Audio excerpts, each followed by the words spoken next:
ಸರ್ಕಾರಿ ನೌಕರಿ ಕೊಡಿಸೋದಾಗಿ ಹೇಳಿ ಭಾರಿ ವಂಚನೆಯನ್ನ ಮಾಡಿರುವಂತಹ ಘಟನೆ ನಡೆದಿದೆ. ಸುಮಾರು 1 ಕೋಟಿ ರೂಪಾಯಿ ವಂಚನೆ ಮಾಡಿದ್ದಾರೆ ದಂಪತಿ. ಹಾವೇರಿಯಲ್ಲಿ ಬಯಲಾಗಿದೆ ಸರ್ಕಾರಿ ನೌಕರಿ ಹಗರಣ. 1 ಕೋಟಿ ರೂಪಾಯಿ ಮಾಡಿದೆ ಈ ಒಂದು ದಂಪತಿ ವಂಚನೆ.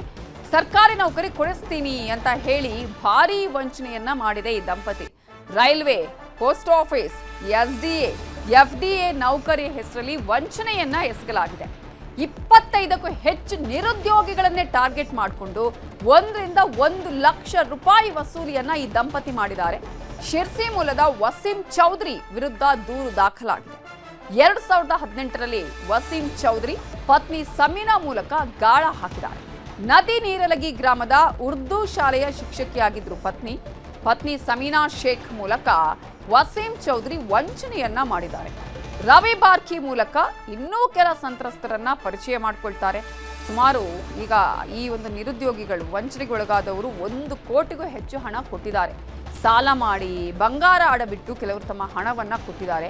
ಈಗ ಅಂಥವರು ಕಂಗಾಲಾಗಿ ಹೋಗಿದ್ದಾರೆ. ಅಯ್ಯೋ ನಾವು ಮೋಸ ಹೋದ್ವಿ ಅಂತ ಹಣ ವಾಪಸ್ ಕೇಳೋದಕ್ಕೆ ಹೋದ್ರೆ ವಸೀಂ ಚೌಧರಿ ದಬ್ಬಾಳಿಕೆ ಮಾಡ್ತಾನಂತೆ. ಹಾವೇರಿ ಶಹರ ಠಾಣೆಯಲ್ಲಿ ವಸೀಂ ಚೌಧರಿ ವಿರುದ್ಧ ಇದೀಗ ದೂರು ದಾಖಲಾಗಿದೆ.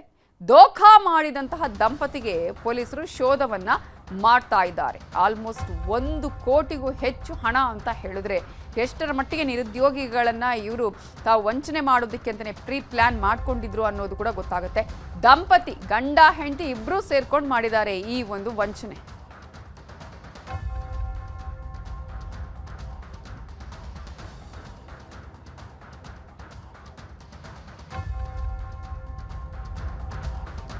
ಇದರಿಂದ 2021 ಸುಮ್ಮನೆ ದುಡ್ಡು ಇಸ್ಕೊಳ್ಳೋದು ಇವತ್ತು ನಾಳೆ ಫೈನಲ್ ಆಗಿದೆ ಅಂತೇಳಿ 2 ಟೈಮ್ ಬೆಂಗಳೂರಿಗೆ ಕರ್ಸಿದಾರೆ ಸರ್. ನಮ್ಮ ಕೆಲಸದಾಗಿದೆ ಅಂತೇಳಿ ಒಂದು ಫೇಕ್ ರೆಡಿ ಮಾಡಿ ಸರ್, ಸೆಲೆಕ್ಷನ್ ಕಾಪಿ ರೆಡಿ ಮಾಡಿ ಅದರಲ್ಲಿ ನಮ್ಮ ಹೆಸರು ಬರೋ ತರ ತೋರಿಸಿ ಕರ್ನಾಟಕ ಸರ್ಕಾರ ಅಂತಾನೆ ತೋರಿಸಿದಾರೆ. ಎನ್ಕ್ವೈರಿ ಮಾಡಿದಾಗ ನಮ್ಮ ಇಂಡಸ್ಟ್ರಿ ಫ್ಯಾಮಿಲಿನೆಲ್ಲ ಇವನು ಫೇಕ್ ಅಂತ ಹೇಳಿ ಗೊತ್ತಾಯ್ತು ಸರ್. ಅಲ್ಲೆಲ್ಲ ಹೇಳಿದ್ರು ಅವರು ಇವನು ಕರ್ನಾಟಕದಲ್ಲಿ ಸುಮಾರು ಕಡೆಗೆ ಈ ತರ ಫೇಕ್ ಮಾಡಿದಾನೆ, ಒಡವೆ ಎಲ್ಲ ಅಡ ಇಟ್ಟು ಈ ತರ ಎಲ್ಲ ಏನೇನೋ ಮಾಡಿ ಎರಸಾಹಸ ಮಾಡಿ ರೊಕ್ಕ ಕೊಟ್ಟಿರ್ತಾರೆ ಜಾಬ್ ಆಗುತ್ತೆ ಅಂತ ಹೇಳಿ.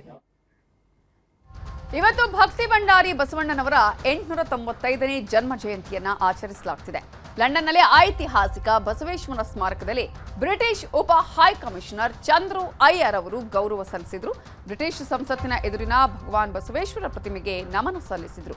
ಸಮಾನತೆ ಮತ್ತು ಮಾನವ ಹಕ್ಕುಗಳನ್ನು ಪ್ರತಿಪಾದಿಸಿದ ಸಾಮಾಜಿಕ ಸುಧಾರಣೆಯ ಪ್ರವರ್ತಕರಾಗಿ ಬಸವೇಶ್ವರ ಅವರ ನಿರಂತರ ಪರಂಪರೆಯನ್ನ ಪ್ರತಿಬಿಂಬಿಸಿದ್ರು.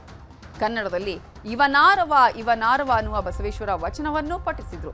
ಬಸವೇಶ್ವರರ ತತ್ವಶಾಸ್ತ್ರದ ಪ್ರಚಾರಕ್ಕೆ ನೀಡಿದ ಕೊಡುಗೆಗಳನ್ನು ಗೌರವದಿಂದ ಸ್ಮರಿಸಲಾಯಿತು. ಇದೇ ವೇಳೆ ದಿವಂಗತ ಭೀಮಣ್ಣ ಖಂಡ್ರೆ ಮತ್ತು ಶಾಮನೂರು ಶಿವಶಂಕರಪ್ಪ ಅವರ ಫೋಟೋ ಹಿಡಿದು ಗೌರವ ಸಲ್ಲಿಸಲಾಯಿತು.